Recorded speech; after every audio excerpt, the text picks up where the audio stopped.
प्रश्न, लग्न झालं, लग्नानंतर प्रॉपर्टी घेतली आणि घटस्फोट झाला। घटस्फोटानंतर संयुक्त मालकीने घेतलेल्या प्रॉपर्टीचं काय? आता दुसरा प्रश्न, आमच्या मुलाच्या आणि सुनबाईच्या नावावर एक फ्लॅट आहे। मुलाचे नाव पहिले आणि दुसरे सुनबाईचे। सर्व सुरळीत चालू आहे असे आम्हाला वाटत असतानाच अचानक त्या दोघांनी परस्पर संमतीने घटस्फोट घेणार असल्याचे जाहीर केले आणि परस्पर संमतीने घटस्फोट घेणार असल्याचे जाहीर केल्यामुळे आम्हा उभयंतावर जणू डोंगरच कोसळला आहे।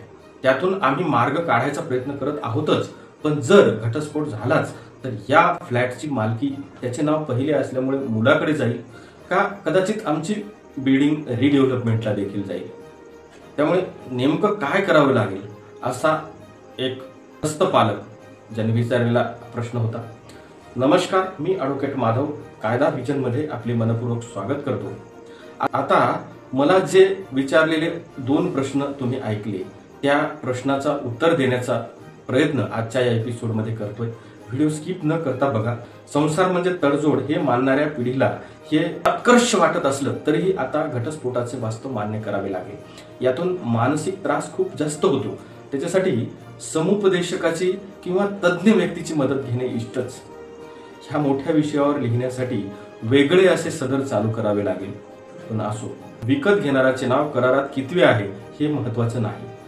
आपण एक लक्षात घ्यावे की मोबदला कोणीही दिला असला तरी जेवढी नावे करारात नमूद असतात अशा सर्वांना फ्लॅटमध्ये समान हक्क मिळतो आणि त्या सर्वांची नावं इंडेक्स 2 वर येतात।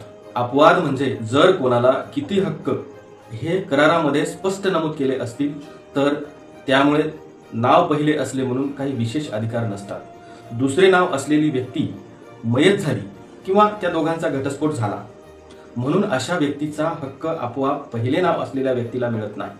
पती पत्नी एकत्र फ्लॅट घेतात तेव्हा ते एकत्र असले तरी ते कायद्याने 2 स्वतंत्र व्यक्ती म्हणून करार करत असतात। या केसमध्ये दोघांच्या नावावर ॲग्रीमेंट म्हणजे करारनामा असल्यामुळे दोघांना समान अधिकार आणि हक्क फ्लॅटमध्ये आहेत आणि केवळ घटस्फोट झाला म्हणून हा जो मुलगा आहे त्या आपोआप तो काही मालक होणार नाही। आता ह्या विचारलेल्या ह्या केसमध्ये परस्पर संमतीने घटस्फोट घेणार असल्यामुळे बऱ्याच गोष्टी सुकर होतील। तरीही घटस्फोटाच्या आधी सर्व अटी, उदाहरणार्थ जसे की पोटगी ठरली असेल तर मग ती किती ठरली, सोने नाणे देणे घेणे किती ठरले आहे, मुले असतील तर त्यांची खाणे पिणे कपडे लत्ते याची जबाबदारी कोणाकडे, त्याचा खर्च कोण करणार हे ठरविणे आवश्यक आहे। घेतलेल्या प्रॉपर्टीची संपत्तीची विभागणी कशी ते अगोदर ठरवावे लागेल।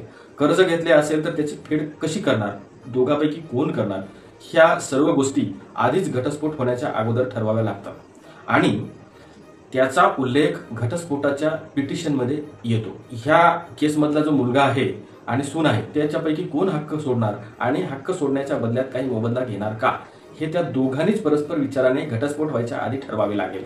जोपर्यंत घटस्फोट होत नाही तोपर्यंत ते दोघे नवरा बायकोच राहणार।